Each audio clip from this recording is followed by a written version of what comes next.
My name is Abigail, 36 years old, living in Charlotte, North Carolina. That day at the family company anniversary party, amid the sparkling lights and hundreds of guests, my husband suddenly stood up and declared to everyone, "I will build the future of Bennett Realty Group with Camila, Abigail's sister." My heart stopped. My own sister and the man I had trusted most. They shook hands in betrayal right before my eyes. Have you ever experienced the moment when a family member betrays you to the point where you can't even breathe? Share your feelings in the comments, hit like and subscribe to join me on this journey. I was born and raised in a small town in southern Georgia, where the dirt roads curved around cotton fields, and summers were so hot that the sound of cicadas buzzed like the background rhythm of my childhood. My home back then was an old wooden house with a faded tin roof, leaking during the rainy season. My mother passed away when I was 8. I clearly remember that day. The sky was overcast with rain, while my heart felt as if a hole had been carved into it that would never be filled. My father remarried quickly after. The woman he married brought with her a daughter, Camila. She was my age, but from the moment she stepped into our home, my father treated her like a treasure. As for me, I seemed to become a shadow. I learned to quietly sit at the back of the dinner table, giving the best piece of chicken to Camila, the new dress to her, and even the rare compliments from my father. When Camila was praised as beautiful and graceful, I heard my father snap, "Abigail, you should learn to be as gentle as your sister." I remember my stepmother's gaze, always scrutinizing as if I were nothing but a burden in this house. Camila never had to do household chores. She got the most fashionable dresses from my father, while I worked part-time at the local grocery store just to buy books. During the day I studied at school. In the evening I helped stock shelves and clean. Many nights I'd return late, my hands still smelling of paper and dust, sitting at my desk under the dim light, gritting my teeth as I memorized math formulas. I knew if I didn't take care of myself, no one would. Camila was different. She took dance classes, makeup lessons, and grew up like a flower in a greenhouse. I wasn't jealous, but deep inside I understood one thing. In my father's eyes, I was never enough. Once I asked my father for some money to pay for an advanced math course. He looked at me and sighed, "Daughter, you don't need to try so hard. You can work as a secretary, get married, and settle down. Why bother with higher education?" I swallowed hard, trying to stay calm. "I want something different, Dad. I don't want to depend on anyone for the rest of my life." He waved his hand and turned to look at Camila, spinning around in her new dress. In that moment, I swore I would walk my own path no matter the cost. During high school, I threw myself into my studies. I earned a full scholarship to a prestigious business school. The day I received the letter, I was trembling with happiness. But my father was indifferent. "Studying so far away, who will take care of you? It's a waste of effort." Camila scoffed. "Do you think you'll become someone? The female CEO? There's no place for you in this world." I boarded the bus leaving my small town, carrying a worn-out suitcase and a single vow: I would never let anyone determine my worth. At university, life wasn't easy. I worked 3 jobs. I helped at a coffee shop, tutored math, and did data entry for a small company. Some nights I would fall asleep right in the library. But every grade, every essay returned with an A made me believe I was on the right path. I graduated with honors and was hired by a major bank in Atlanta. For the first time in my life, I had my own small apartment and I bought my first suit with my own hard-earned money. I clearly remember the feeling of stepping into the boardroom for the first time, my hands trembling but my mind sharp. The financial world was harsh, but I quickly learned to read numbers like a map, showing me the safe routes and the deadly traps. In that whirlwind, I met Nathan Bennett. He was the only son of Charles Bennett, the founder of the Bennett Realty Group construction empire. Nathan had a gentle smile, a friendly demeanor, quite different from the slick-suited men I had met at the bank. He made me feel safe, as though for the first time in years I could finally breathe easy. Nathan often drove me to lunch asking about my work. He told me about his privileged childhood and his father, a man full of ambition and strictness. I saw in Nathan's eyes a weariness, as if he were carrying a shadow too large to bear. But I thought maybe what he needed was a true companion, not a competitor. When he proposed, I cried. Not because of love, but because I believed that finally, after years of being the outsider, I would have a family to call my own. A home without favoritism, without comparisons. I truly believed that. On our wedding day, Camila came in an extravagant dress, hugged me and whispered, "Good luck. But you know, luck doesn't always stay with you." I shuddered but brushed it off, telling myself it was teasing. I never imagined that those words would turn out to be a prophecy. After the wedding, I left my banking job, the one that had given me pride and independence, to enter the world of the Bennett family. I told myself it was a sacrifice worth making. Nathan often held my hand, speaking sweetly, "Don't worry about anything, with me by your side it's enough." At that moment I believed him. I thought I was building a home, a new life, where love would fill the emptiness that my childhood had lacked. My father-in-law, Charles Bennett, was a powerful man with eyes as sharp as blades, yet he gave me a rare trust. From the beginning he saw something different in me. In one family meeting, when everyone was busy discussing, he turned to me and asked, "Abigail, how do you think this project should be handled?" I was momentarily taken aback, as I had never been asked for my opinion in front of so many people. But my habit of analyzing data from the bank helped me stay calm. I spoke slowly, pointing out areas to cut costs, emphasizing long-term benefits. The room fell silent for a few seconds before Charles chuckled. "This girl has a head on her shoulders, she's not here to nod along." I felt proud but also under pressure. I knew he was testing me, seeing if I could become a part of this family machine. While I was trying, Nathan was different. He was still the guy with the gentle smile and eyes that avoided responsibility. Every day he would make excuses. "Meetings are so boring, you can go in my place. They listen to you more than to me." At first I thought he trusted me, but gradually I realized he just wanted to escape the pressure. Nathan preferred staying at home, lounging on the couch, scrolling through his phone or playing golf with friends. He enjoyed himself more than building something.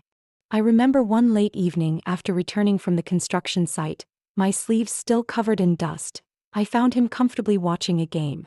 I asked, my voice betraying my exhaustion, "Aren't you ever going to come with me?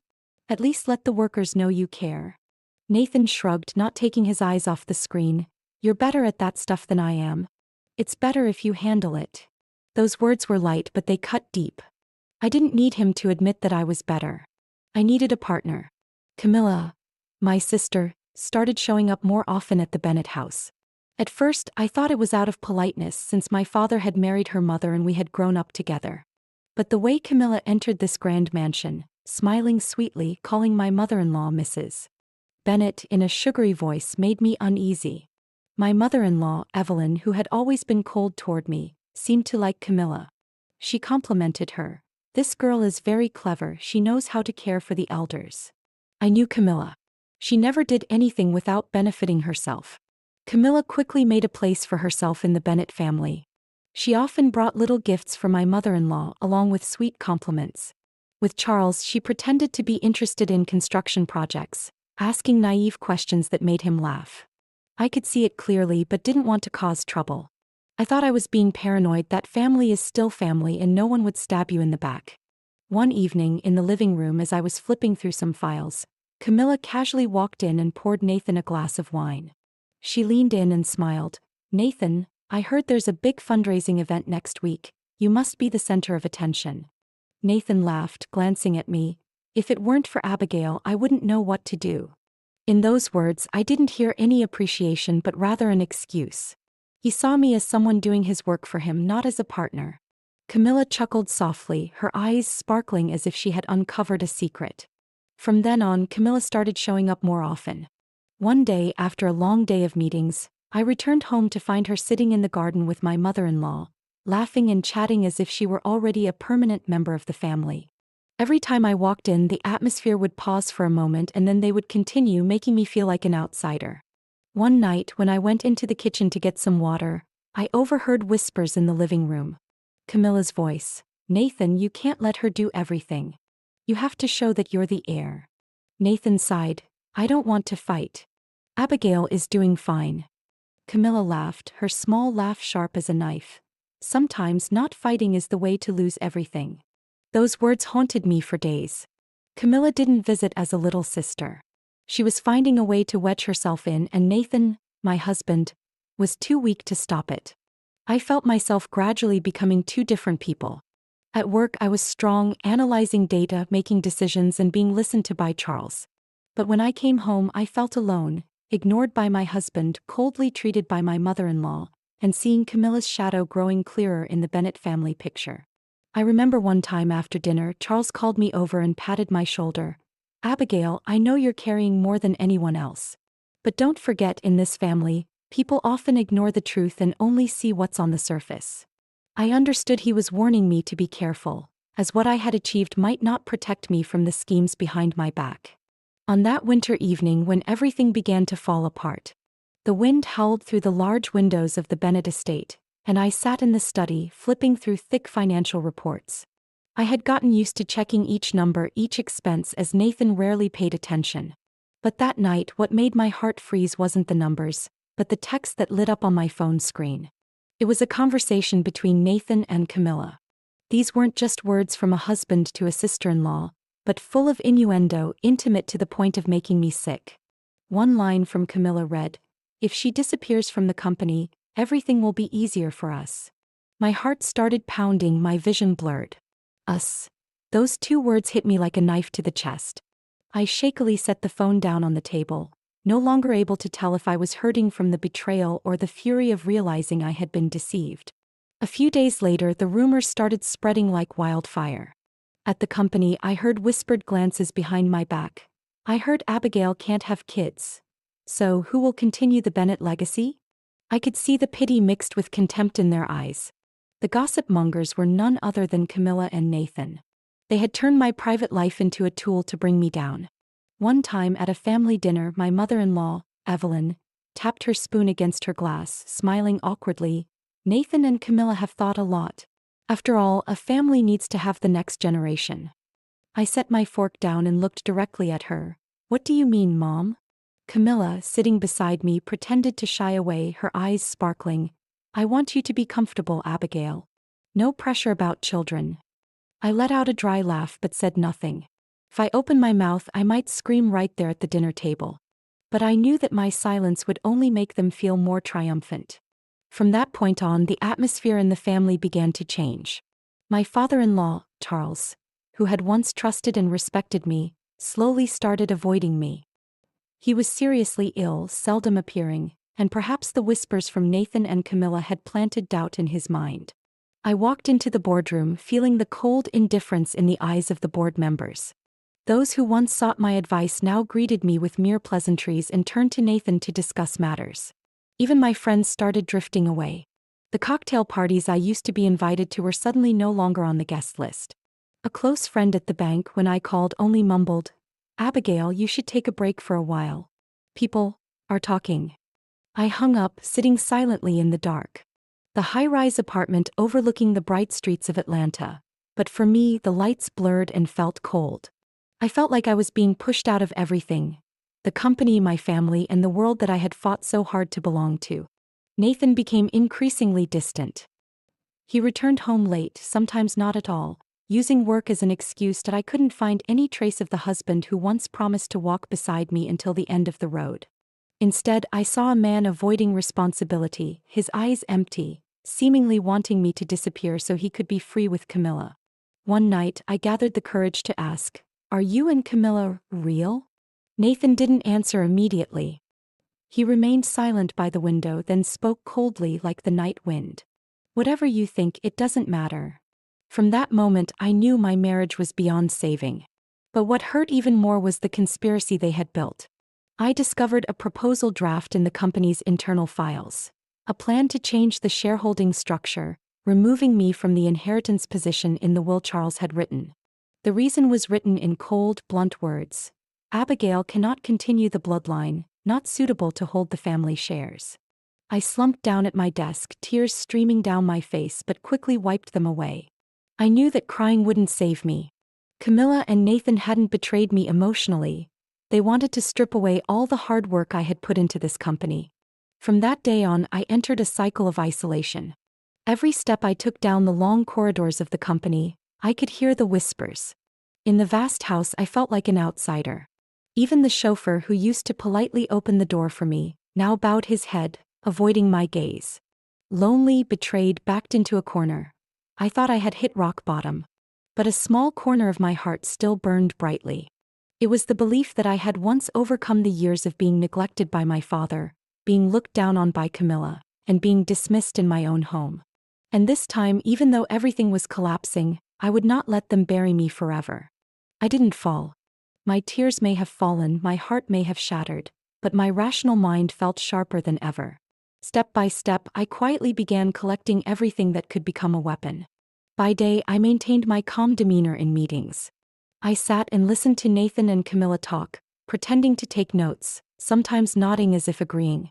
But inside, I was calculating every move. I started saving emails, taking screenshots of the messages Nathan carelessly left on the screen. I installed a small recording device in my purse so when I sat in the office with Camila, I could catch her half-spoken words. One time, I passed by the side meeting room and overheard Nathan's voice, growing fainter behind the half-closed door. "If we can push Abigail out, we won't be obstructed. My father will listen to you." Camila's voice rang out, calculating. "He's weak and the board wants a man at the top. The Bennett name is still an advantage." I pressed record, my hand shaking. My heart ached, but a cold determination rose within me. During those lonely days, I thought of Eleanor, my college friend who had stayed up late with me in the library all those years ago. Now, she was a famous lawyer in Atlanta, specializing in complex asset and inheritance disputes. I called her one late afternoon, my voice hoarse from holding back. "Eleanor, I need you. Not as a friend, but as a lawyer." "Abigail, you don't need to explain. Send me all the documents. Don't let anyone find out." When I met Eleanor again after all these years, I saw that her sharp eyes hadn't changed. She looked at the stack of files I brought, raising an eyebrow. "Abigail, these recordings, these emails, they're enough to prove that Nathan and Camila are conspiring. But we need more, a final blow."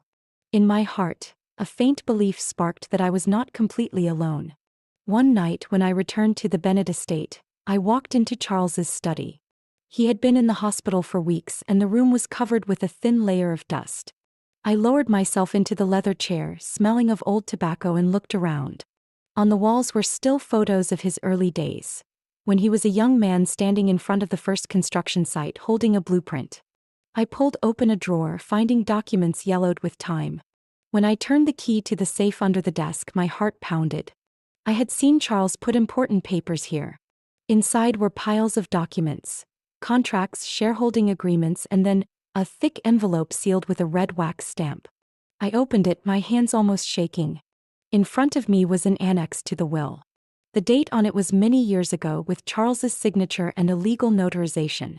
The contents clearly stated, "In the event that Nathan Bennett is not directly managing, Abigail will hold 35% of the shares, with the right to participate in the company's strategic decisions."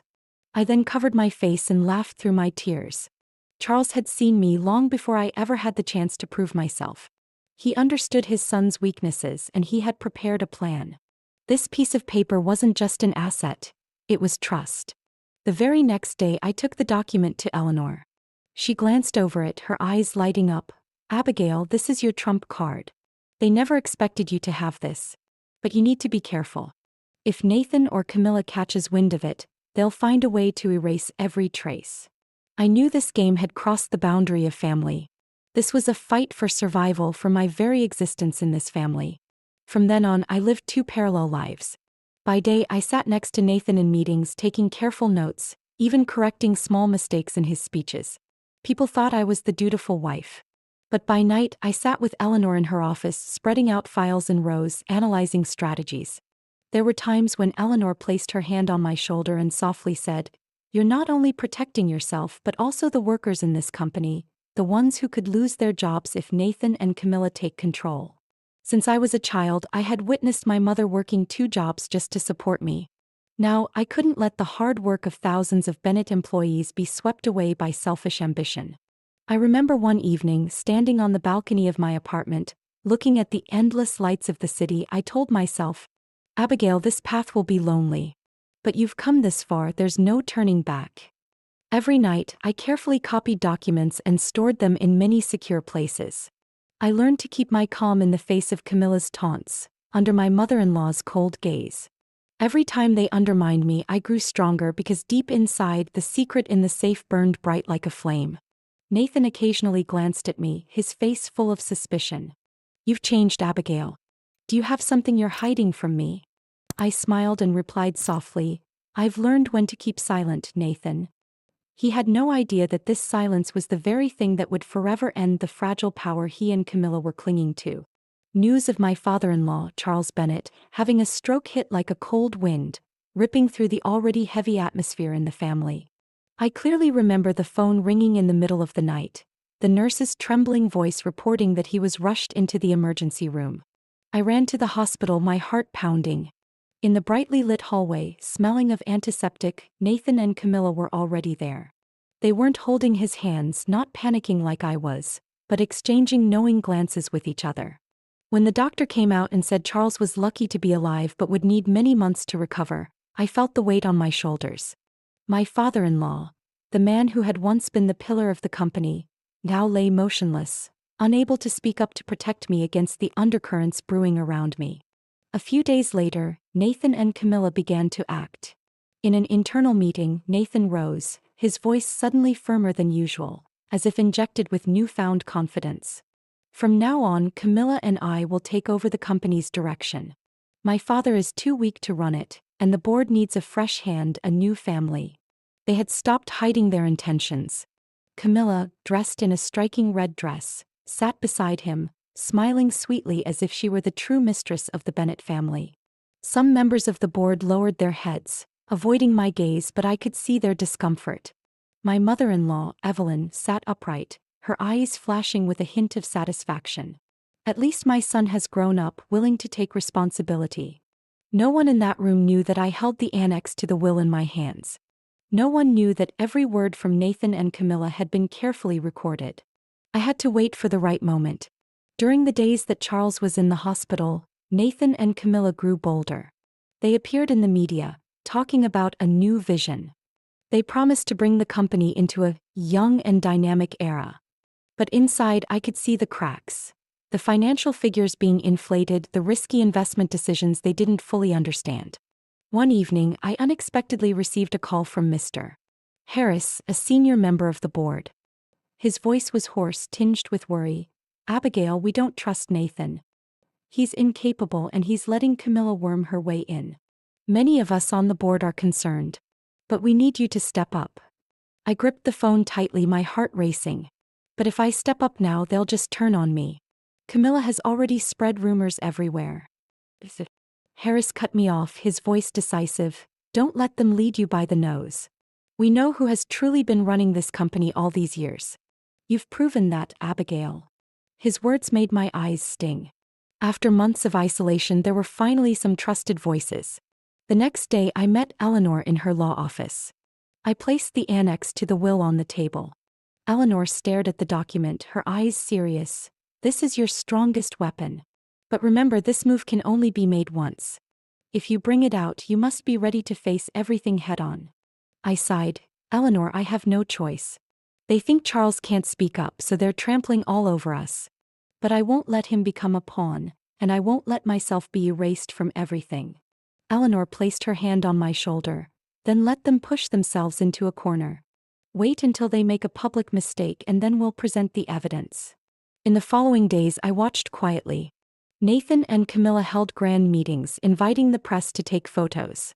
Camila stood next to Nathan, answering interviews as if she had already become the future lady of the company. Inside, I felt a sharp, searing pain but also a sense of irony. She really believed that with a smile and a few sweet words she could steal this empire. One late evening, when everyone had left, Mr. Harris and 2 other board members came to find me in my office. The light from the desk lamp cast shadows on their faces, the lines on their faces deepening the seriousness of the situation. "Abigail," Mr. Harris said slowly, "we've discussed it. If you agree, we'll support you taking Nathan's place at least until Charles recovers." "I'll do it. But everything must be based on the truth, not rumors. I'll show them the evidence." All 3 of them agreed. In that small room, I could feel it clearly. This fight was no longer just mine. From that day on, I began preparing.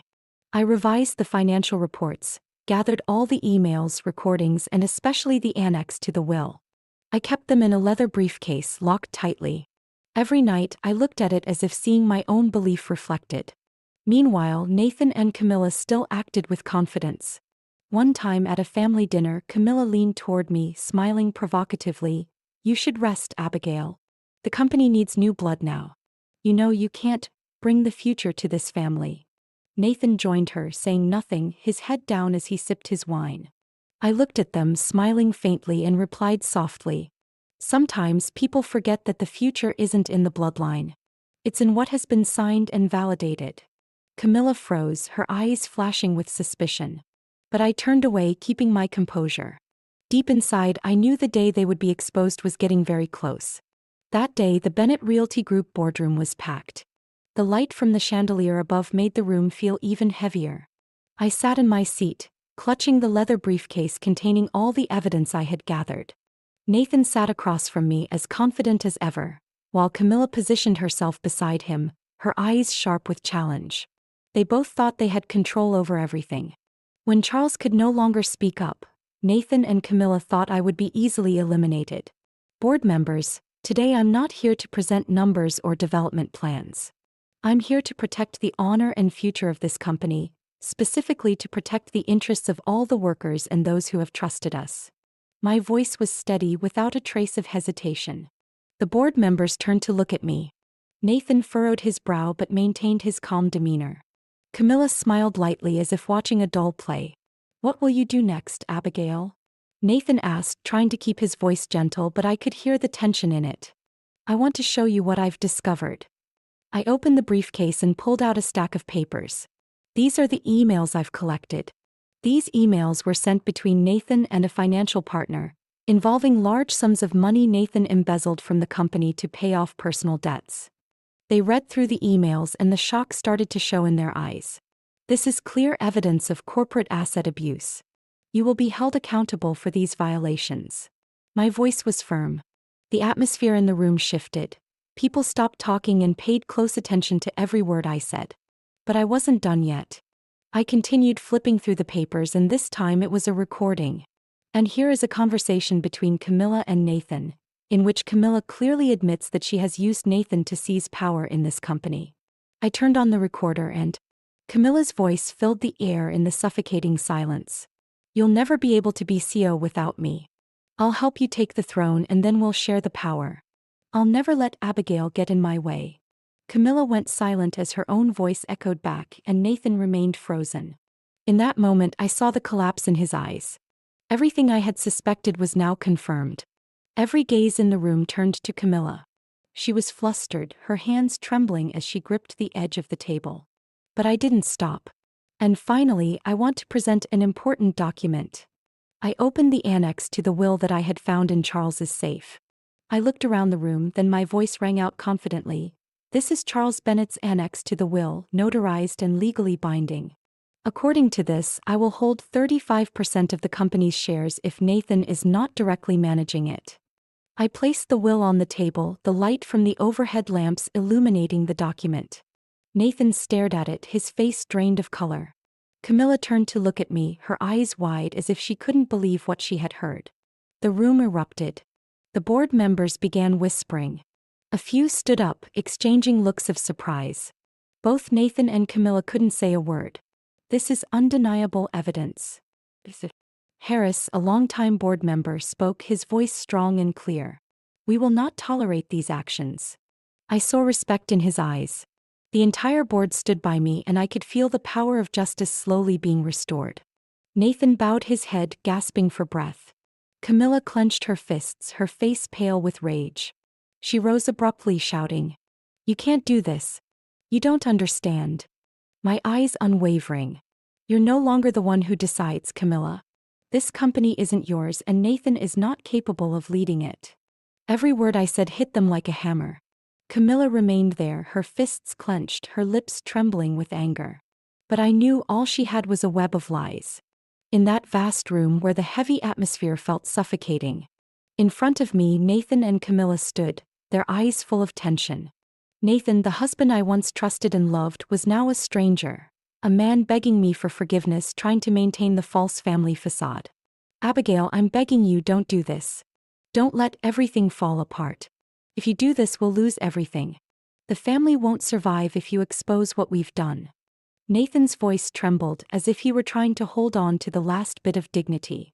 But I knew that behind his fear was indifference, an attitude that had made me suffer for so long. In his eyes, I wasn't a partner. I was a shadow, a pawn in his plan. I looked into his eyes where there was nothing but fear left. Fear of losing wealth, power, everything he had. But he had never feared losing me. He had never feared losing a strong wife, one who would stand by him even if he failed, even if he made mistakes. Camila positioned herself beside Nathan, her eyes red, but her voice was full of anger, as if I were the one ruining everything. What are you doing? Don't you understand? This is my only chance to escape your shadow, to get what I want. You can't just keep standing still and doing everything for him. She screamed, her voice piercing, every word like a knife cutting into my heart. I had once cared for Camila, once thought she was the closest sister I could share everything with. But now I saw her true nature. Someone always ready to betray to get what she wanted. Looking into Camila's eyes full of hatred, I knew I couldn't continue living in this vicious cycle. I feeling like everything inside me surged with a new strength, a strength I had long forgotten. My hands clenched, but not from anger. I knew that now I had to be strong. Nathan, Camila, I began, my voice cold but decisive. I once thought I could save this family. I thought love and patience would help us overcome any difficulties. But I was wrong. I looked into Nathan's eyes and every word I spoke cut into his heart. I don't love you anymore. Not because you betrayed me, but because you've abandoned me for so long. You only love yourself, love the power and wealth of the family. But love is about sharing, about overcoming challenges together, not using each other to achieve your own goals. Nathan lowered his head, unable to lift it. Camila fell silent, her eyes filled with anger, but also insecurity. I'm going to divorce you. Right here, right now. I will no longer live in this shadow of lies. I've tried, but you don't deserve my love. Camila scoffed, her lips pressed tight, but her eyes betrayed her fear. She thought I would give in, that I would continue to endure, but I was too tired of it all. And you, Camila, I turned to her, my voice steady, you're not my sister anymore. You've chosen your own path and I can do no more. I will cut all ties with you. One was a husband who had never seen me as a partner, the other a sister who betrayed me for everything I had. I turned and walked out of the room, feeling lighter than I ever expected. My life had been filled with too many sacrifices, but now I was determined not to continue being the one left behind. After deciding to divorce and cut ties with Camila, I entered a phase of my life I never imagined. The first few days felt like an endless challenge, not only because the company was at a crossroads, but because I had to face myself. Nathan had left the company, but I knew I was now viewed as more than just a wife in this family. I had to be the true leader, the one who could salvage what had fallen apart. The board of directors, after realizing the need for change, appointed me as the interim CEO while my father-in-law, Charles Bennett, was still undergoing treatment. This decision was not only a shock to my family but also to the company. Those who had always believed Nathan would be the leader now had to accept me, someone who was neither Charles's son nor had any claim other than talent and determination. I understood that my task was to save the company and restore the trust the Bennett family had once placed in me. Right after receiving the assignment, I dove straight into restructuring the company. I went through every contract, every project the company was working on and saw clear waste. Unprofitable projects, vague investments, all maintained too long under the protection of the Bennett name. I decided to cut the weak projects and focus on sustainable contracts. In the first few months, I worked tirelessly, meeting with every partner, every supplier, every worker. I understood that this company wasn't just numbers on paper, but a community of thousands of people, families who depended on their jobs here to live. One of the things I felt was most necessary was improving worker welfare. I decided to raise the base salary for the direct workers, those who worked hard every day to build projects they would never get recognition for. At the same time, I reformed the benefits system, enhanced health insurance, improved working conditions, and created a fairer environment. These decisions weren't easy, but I believed that if the company wanted to grow sustainably, I had to put people first. My efforts gradually began to pay off. The company started to thrive again. The major contracts we signed in the first few months under my leadership began to bring profits. The company's stock rose sharply and I saw positive changes in the whole team. People began to recognize me as a true leader. Throughout this process, I visited Charles frequently at the hospital. He was still weak, but every time he saw me, his eyes lit up warmly.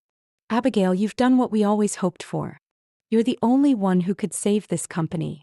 I looked at him, tears suddenly welling up. The long months of no rest, but now I felt the satisfaction in his eyes. While the company was gradually stabilizing, Nathan hadn't given up. He started returning, trying to reclaim what he had lost. But this time I no longer felt fear or anxiety. All I had to do was protect what I had built. I had learned that strength didn't always come from fighting, but sometimes from standing firm in the storm. Camila couldn't escape the truth. She got caught up in the massive debts Nathan could no longer cover up. The rumors about their relationship started to unravel. Both of them, after years of living under the protection of the family, were now facing the consequences of betrayal and greed. Camila wasn't scorned by the family but also by society. The connections she had thought would elevate her to the top were now completely falling apart. Nathan was cut off from all his privileges, no longer the heir he had once hoped to be. My mother-in-law, Evelyn, though heartbroken, could no longer stop this decision. Now the company was no longer a playground for those seeking power but a place where those who were willing to work hard and rebuild from the ground up could survive. 6 months later, I stood on stage at a major conference in New York under the bright lights. The conference room was packed with people, including leaders from major corporations, nonprofit organizations, experts, and investors. I could feel the tension in the air, but I didn't feel scared. I smiled and knew I was sharing the story of a long journey.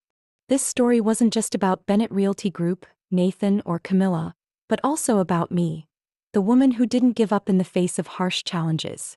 "Hello everyone, I'm Abigail Bennett," I began, my voice steady. "Today, I'm here not to talk about numbers or the successes I've achieved. I'm here to share something simple: the power of perseverance and self-respect. Family is not blood, but the people who don't turn their backs on you when you're at your weakest. When I was betrayed, when I was isolated, I found my true family in those I never thought would stand by me." These words were meant for myself. A reminder that in my darkest moments I was not alone. I continued, "In life, sometimes we don't get to choose what happens, but we can choose how we face it. When my company fell into crisis, when my family fell apart, I didn't give up. Because I knew that perseverance and self-respect are things no one can take away." I saw some people start to clap lightly, and gradually the applause grew louder like a rising wave. I felt their empathy, from those who could understand the price of resilience.